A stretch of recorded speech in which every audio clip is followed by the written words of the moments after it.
Sumainyo ang kapayapaan. Aking mga anak, ako'y narito.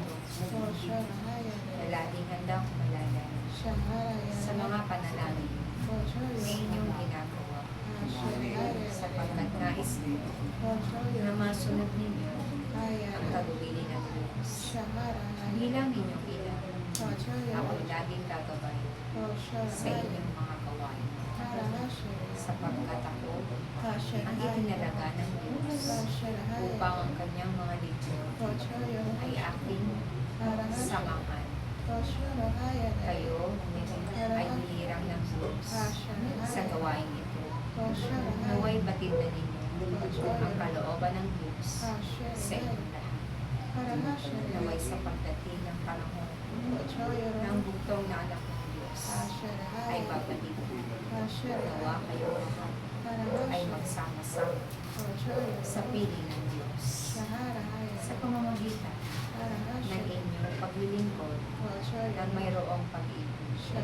Iyan ay inyong makakalit. Ako ang inyong inang Maria na ipinalaga ng Diyos bilang reyna ng langit at lupa. At kung ako ay inyong itinuturing ay inyong ina, kayo'y aking mga anak. Nakalagi ko handang kalingain sa araw-araw.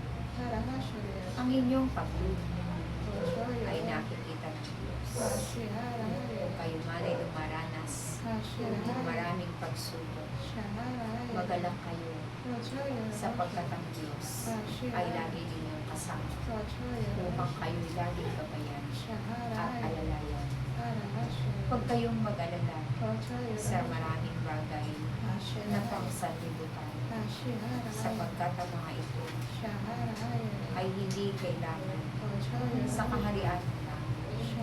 Ang taong naglilingkod ay nag-iimpok ng kayamanan sa kalangitan at hindi nag-iimpok ng kayamanan dito sa lupa. Batid kong kailangan ng pananalapi sapagkat ito ay inyong ginagamit sa pang-araw-araw. Ngunit huwag kayong malalala sa kinamang salapi sapagkat ito ay isang palamuti lamang ng inyong buhay. Kaya ang nasain ninyo ay pagharian ng Diyos.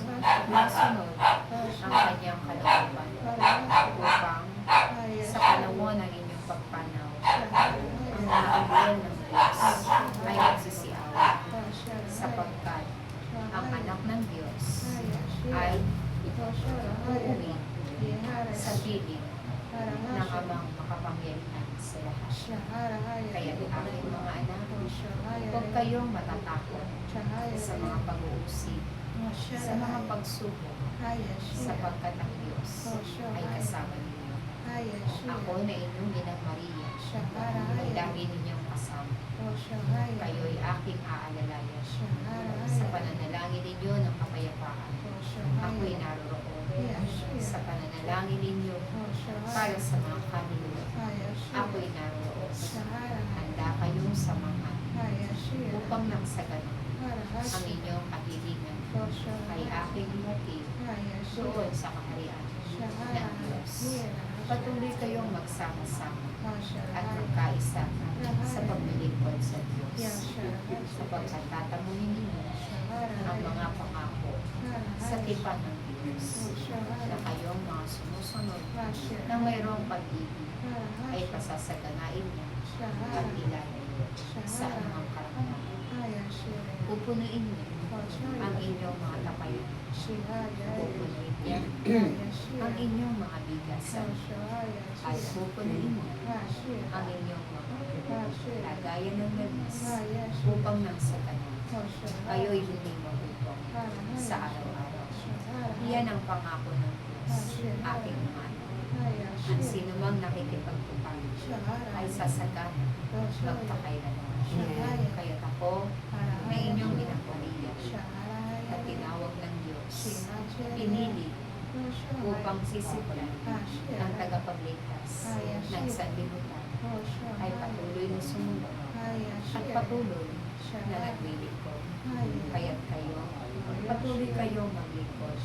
Ano man ang pagdadalang patin na inyong pagdaanan, isipin ninyo, mayroong Diyos na gagabay sa inyo. Maraming salamat. Praise God. Praise God.